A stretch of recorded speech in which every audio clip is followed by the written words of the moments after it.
আসসালামু আলাইকুম ওরহমতুল্লাহি ওবরাকাতু। প্রিয় দিনী ভাই ও বোনেরা, আশা করছি আল্লাহ তাআলার অশেষ রহমতে সকলে ভালো আছেন। আমরা এই পবিত্র মাহে রমাদানে আল্লাহ তাআলা আমাদেরকে কবুল করেছেন, হায়াত দিয়েছেন, সেজন্য আরেকটি রমজান মাস আমরা পেয়েছি। তো এই রমজান মাসে আমরা কি কি আমল করব?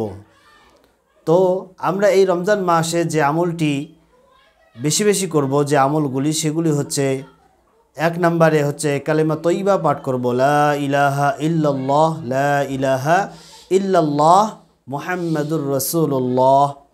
এই কালেমাগুলো আমরা, আরও অন্যান্য কালেমা শরীফ আছে, সেগুলো আমরা জিকির আজকার করতে পারি।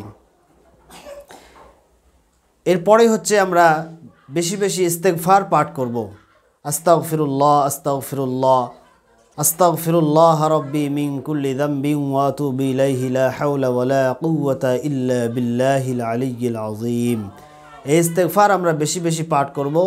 সেই সাথে আমরা আল্লাহ তাআলার কাছে দোজখ থেকে পানাহ চাব, আল্লাহ তাআলার কাছে জাহান্নাম থেকে মুক্তি চাব, এবং সেই সাথে আমরা আল্লাহ তাআলার নিকট জান্নাত চাব।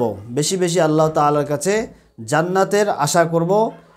এবং আমরা আরও যেটা করব সেটা হচ্ছে একটা দোয়া পাঠ করব, আল্লাহুম্মা ইন্নী আসআলুকাল জান্নাতা ওয়া আউযু বিকা মিনান নার। আমি আবারও বলতেছি, আল্লাহুম্মা ইন্নী আসআলুকাল জান্নাতা ওয়া নাউযু বিকা মিনান নার। এই আমলগুলি যদি আমরা বেশি বেশি পাঠ করি, যদি আমরা এই আমলগুলি করতে থাকি, ইনশাআল্লাহ আশা রাখা যায় যে আল্লাহ তাআলা এই মাহে রমাদানে আমাদেরকে কবুল করবেন, আমাদের জীবনের সমস্ত গুনাহ খাতা মাফ করে দিবেন।